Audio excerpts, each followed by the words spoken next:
L'atmosphère est plutôt tendue entre le général Mahamat Idriss Déby, provisoirement élu président du Tchad, et son premier ministre, arrivé deuxième avec 18% contre 61%.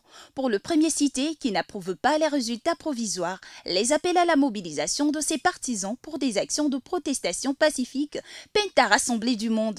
Les partis politiques alliés au régime Déby estiment pour leur part que le scrutin s'est bien déroulé. La transparence aurait prévalu dans les centres de bureaux de vote. François Djekombe est membre du Parlement de la transition tchadienne et président de l'Union sacrée pour la République. Les résultats reflètent la réalité parce que moi je suis sur le terrain. Notre formation politique dont l'Union sacrée pour la République fait partie des 230 partis qui soutiennent la candidature de Mahamat Idriss Déby Itno. Donc voilà, il est le seul candidat parmi les 10 qui avait la gestion de la chose de l'État en tant que président de la République. Ensuite, il a présenté un projet de société très clair en 12 points déclinés en 100 actions concrètes à réaliser au bout de 5 ans.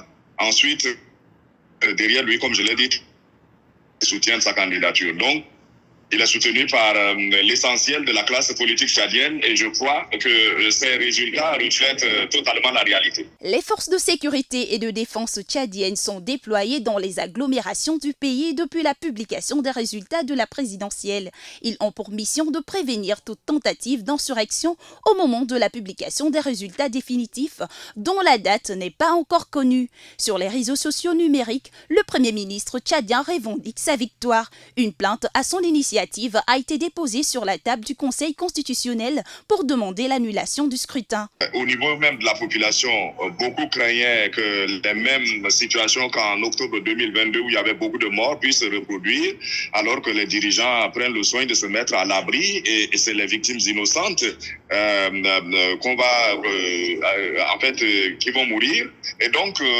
la population elle-même elle est méfiante par rapport à ces appels à manifester. Aujourd'hui, il a saisi le Conseil constitutionnel.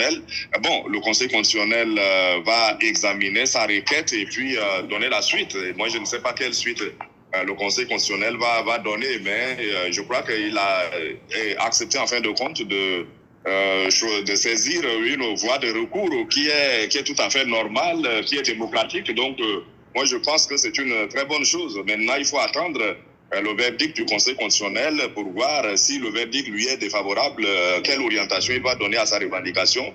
10 personnes auraient trouvé la mort lors des manifestations de réjouissance pour la victoire du président Mahamat Idriss Déby. Un climat de psychose plane dans les villes du pays où la population redoute des manifestations de violence.